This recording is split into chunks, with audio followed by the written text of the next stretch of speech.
አጋስ እንዴት ናችሁ? ዛሬ እንግዲህ የምናየው የአስቴር አወቀን አልበም መውጣት ተከትሎ የነበሩትን የፋን ኦር ደግሞ የአድናቂዎቿን ሪያክሽን ነው አብረን የምናየው። ከዛ ውስጥ እንግዲህ አብዛኞቹ ማለት በሚቻል ደረጃ ቲክቶክ ላይ አብዛኞቹ ሪያክት እያደረጉ ያሉት ልክ አይደለም፣ መስራት አልነበረባትም፣ ድጋሚ የድሮቹን ነው የምንወደው የሚሉ አሉ። አዘ ሴም ታይም ደግሞ ቆንጆ አድርገን የሰራችው ይሄኛው በጣም ደስ ይላል፣ በቃ አሁን ዘፈን ሰማን። እንግዲህ አንዱማ በጣም ማቀው ሰው ሁላ ሳይቀር በጣም ማቀው ሰው ልታውቁት ትችላላችሁ፣ ጅንጋያን ክላስ ይባላል ኦር ደግሞ በኃይሉ ሙሉጌታ ይባላል እና አስለቀስሽኝ አይነት ነገር ቤት ውስጥ ቁጭ ብዬ በጂፓስ መብራት አጥፍቼ ነበር ተሰማሽ የነበረውና እንባይና መጣሽው አይነት ሪያክሽን ፌስቡክ ላይ ጽፎ አይቻለሁ። ሌሎች ደግሞ አሉ ቁጭ ብሎ የአልበም ሪሊዙ ቀን ሸራተን የነበረውን ቁጭ ብሎ እዛ የሚያለቅሱም አሉ፣ እሱንም አሳያቸዋለሁ። አንዳንዶቹም ደግሞ አሉ ከውጭ ሀገር ሆነው በቃ ካሁን በኋላ የለም ስራ የለም ቁጭ ብለን የምናዳምጠው የሚሉም አሉ። ምንድነው ሪያክሽኑ? አንዳንዶች በጣም ተበሳጭተው መሰራት አልነበረበትም እንደነበረው ነው መኖር የነበረበት፣ ሌሎቹን ዲስከሬጅ ያደርጋል፣ አዲስ የሚመጡ ዘፋኞችን ዲስከሬጅ ያደርጋል በሚል ብዙ ሀሳቦች ሰጡ ነው። ምን አሉ የሚለውን አብረን እናያለን። ስቴይ ቲዩንድ። ከሶስት እንግዲህ አሁን ካልናቸው ውስጥ እንግዲህ መጀመሪያ የምናየው እንግዲህ ምንም ስራን ቁጭ ብለን ዘፈኗን ብቻ እናዳምጠው አልበሙን ድጋሚ የምናዳምጠው የሚል አለ። እሱን እንሰማለን። ፐብሊክ ሰርቪስ አናውንስመንት የኢትዮጵያ ፖፕ ሙዚቃ ንግስት አስቴር አወቀ she just dropped her album. Nobody text me, nobody call me, I don't know you. ኦኬ ከዛ በኋላ 2% ሚውዚክ ኖሌጅ 98% ኮንፊደንስ የሆነው ሪቪውን እለቅላችኋለሁ። አሁን የአስቴርን ዘፈን እንስማበት እናጣጥምበት። አይ ዶንት ኖ አሁን እየነዳው መስማት ያለብኝ አምላችሁ ሉጣ ወይስ ልተኛና ልስማ? ሰምታችሁታል እንግዲህ ያለውን ነገር እየነዳው ነው ብሎ ሰምተው አውርቷል። እንግዲህ እብደት አለበት ሁሉ ጊዜ እንደዚህ ነው። ቲክቶክ ቪዲዮቹን አይታችሁ ከሆነ እና ይሄ አሁን በጣም ጉጉት ያለው በጣም ደስተኛ እሷ አልበሟ እንደገና ሰርታ በመልቀቋ የተደሰቱት መካከል አንዱ ይሄ ነው። እንግዲህ ቀጣይ ደግሞ በጣም የተበሳጨው ማን ነው የሚለውን አሳያችኋለሁ። ተከታተሉ። አስቴር የትኛውን የሰርግ ትዝታ ሙዚቃ ነው የሰራሽው? ማለት ያንቺ የሰርግ ትዝታን ነው ወይስ ጋሽ አበራ ሞላን የሰርግ ዕለት ከበሮ ተመታ የሚለው ነው? ባይዘው ወይ ማለት ነው የድሮ ዘፈንና የሰርግ ትዝታ የሚለው እሱ እያለ ያለው የጋሽ አበራ ሞላ የሰርግ ዕለት የሚለው ሰምሃው አዲስ የሰራችው ላይ የሰርግ ዕለት የሚለው ዘፈን የጋሽ አበራን ይመስላል ዜማው ልክ ሲጀምር አካባቢ ማለት ነው። ይሄ ሙዚቃ ምን ሆኖ ነው የተደገመው? በመሰረቱ ሙዚቃ እኮ ሲደገም ቆይ ይሄኛው ምን ሆነ? እስቲ ይሄንን ትሮስሙት።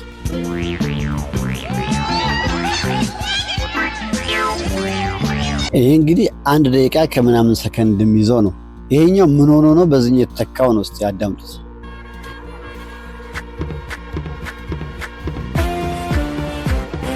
ሙዚቃ እኮ ሲደገም በትንሹ 4 ክራይቴሪያ ማሟላት አለበት። የመጀመሪያው ክራይቴሪያ ምንድነው? ይሄ ሙዚቃ ሪከርዲንግ ችግር አለበት፣ ሃሽ ይበዛዋል፣ ለመስማት ትንሽ ዲስኮምፎርት ያደርጋል ብሎ ከታሰበ ሙዚቀኛው አንድ እሱን ይሰራል። ሁለተኛው ደግሞ ይሄ ሙዚቃ መዳረስ ነበረበት፣ የለፋውበትን ያክል ህዝብ ጋር አልደረሰልኝም፣ አልተደመጠልኝም፣ ሰው እንዲያጣጥመው ድጋሚ በሰራው ጥሩ ነው ብሎ ካመነ ድጋሚ እንዲደመጥለት እድል ለመፍጠር ሁለተኛ ዙር ይሰራል። ሶስተኛ ዙር ደግሞ ምንድነው? የግጥሙ የመሰማት ችግር ካለበት ግጥሙ አይሰማም፣ ሰው የግጥሙ መልእክት በደንብ ይስማልኝ ብሎ ካመነ ሶስተኛ ይሰራል። አራተኛ ደግሞ የአክሰሰቢሊቲ ችግር፣ ይሄ ሙዚቃ አልተዳረሰልኝም፣ ዩቲዩብ ላይም ሰው እያገኘው አይደለም፣ በካሴትም ብዙ አልነበረም ብሎ ካመነ በአራቱ ምክንያቶች ሊሰራ ይችላል። ሲሰራ ግን ምን ማለት አለበት? የዜማው ቅርጽ፣ የግጥሙ ቅርጽ መጠበቅ አለበት፣ ናሬሽኑ መጠበቅ አለበት። አሁን የሰርግ ትዝታ ወርድ ፔንቲንግ አለው። ወርድ ፔንቲንግ ማለት የሙዚቃውን የግጥም ሐሳብ ኢንትሮ ላይ በደንብ አድርጎ በሙዚቃው ገልጾታል። ውካታው፣ ጫጫታው፣ መሳሪያው ሁሉ ነገር ገልጾታል። ይሄ ምን ሆኖ ተመረጠ ነው? እኔ የራሴን ግምት ላስቀምጥ። እነዚህ 10 ሙዚቃዎች ምንም አልሆኑ፣ ድጋሚ ለመስራት የሚያስችል ምንም ችግር የለባቸው። አንደኛ አማካሪ የለም ወይ ነው ያልኩት። ሁለተኛ አቀናባሪስ ይሄን ሙዚቃ እንዴት ነው አንደርስታንድ ያደረከው? አውዱን እንዴት አንደርስታንድ አድርገው ነው በዚህ ልክ የተሰራው ነው። ሶስተኛው የዚህ የተመረጠበት ቢማሰቡ 10ሩንም ዜማ የጻፈች የደረሰችው አስቱ ናት።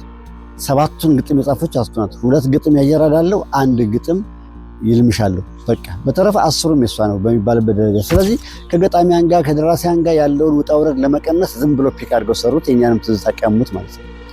አራተኛ ስትሰሩ ሙዚቃ እንዴት የራሳችሁ ሙዚቃ ጣዕም ይጠፋችኋል? ይሄ እኮ የአስቱ የራስሽ ሙዚቃ ጣዕም የጠፋሽ። ገላገላ በዚህ ቴምፖ አይሰራም። ገላገላ የማያስፈልግ ቅላጻ አይገባበትም። እንዴ ቢያንስ በነበረበት ቅርጽ መስራት ይችላል እኮ። እንዴት ህዝብ የወደደውን ፓርት የሚጠፋችሁ? ጨረቃ እንደዛ አይሰራም። ሌሎችም ሙዚቀኞች አሁን የምትሰሩ አላችሁ። ሌላ ደግሞ እንደዚህ ሙዚቃ ሲሰራ ምን ችግር አለ? አስቱ ዝነኛ ናት፣ ጉድዊል የሚባል ነገር አላት። አዳዲስ ድምፃውያን ለፍተው የሰሩት አልበም፣ ለፍተው የሰሩት ነጠላ ዜማ ላይ እንደዚህ አይነት ስራ ሲመጣ ጥላ ያጠላል። በምን ምክንያት? በጥራቱ ሳይሆን ጉድዊል በሚባለው በመልካም ዝና በመልካም ስም ጥላ ያጠላል። ያ ደግሞ አዳዲስ ድምፃውያንን ተስፋ ያስቆርጣል። ስለዚህ እንደው እባካችሁ ሙዚቃ መድገም ምን የሚሉት ልምድ ነው? የሰው ትዝታ መቀማት ምን የሚሉት ልምድ ነው እንዴ? ይሄ እኮ ትክክል አይደለም፣ በጣም ትክክል አይደለም። እና እባካችሁ እንደው ሌሎች ድምፃውያንም አስቡበት፣ በትክክል ዲቴል አስደምጡ። ሰውን ምን አለ ብታማክሩ። ታች ነገር መስራት ያስፈልጋል። በጣም ያሳዝናል። ይሄኛው ደግሞ አይ ቲንክ የሆነ ያክል ሙዚቃ እውቀት ወር ደግሞ መምህር አይነት ይመስላል። አነጋገሩ የሚያነሳቸው ፖይንቶች ምናምን እንደዛ ይመስላሉ። ግን በጣም ኢንተረስትድ ሆኖ ነው በጣም ነው ፖይንቱን ሬዝ እያደረገ የነበረው ሀሳቡንና ለምን ነው እንዲህ የሆነው ነው። አሁን እሱ ከተበሳጩት ሰዎች መሀል ነው ማለት ነው። መሰራት አልነበረበትም። የነበረውን ጣዕም መልቀቅ አልነበረበትም። የነበረውን መልክ ማጣት አልነበረበትም ነው። እንደ አዲስ መሰራቱ ችግር የለውም፣ ግን በነበረው ውበት ነበር መሰራት የነበረበት። አሁን ወርዷል፣ ትዝታው ወርዷል። የነበረን ሀሳብ የነበረን ፍቅር ጠፍቷል። እዚህኛው ላይ መሰራት አልነበረበትም፣ እንደዚህ መደረግ አልነበረበትም ከሚሉት መካከል ነው። ሌላውን ደግሞ እንሰማለን። የአልበም ሪሊዙ ቀን ደግሞ ሸራተን የነበረውን እያስባላቸውን ደግሞ እናያቸዋለን።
እንዳያቸዋት ነው እንግዲህ አሁን እሷ ደግሞ ያስለቀሰኝ እያለች ነው እንግዲህ። በአስቴር ዘፈን የሚያለቅሱ ድሮም አሉ፣ አሁን ደግሞ እንደ አዲስ እንደገና አስለቀሰችኝ እያለች ነው።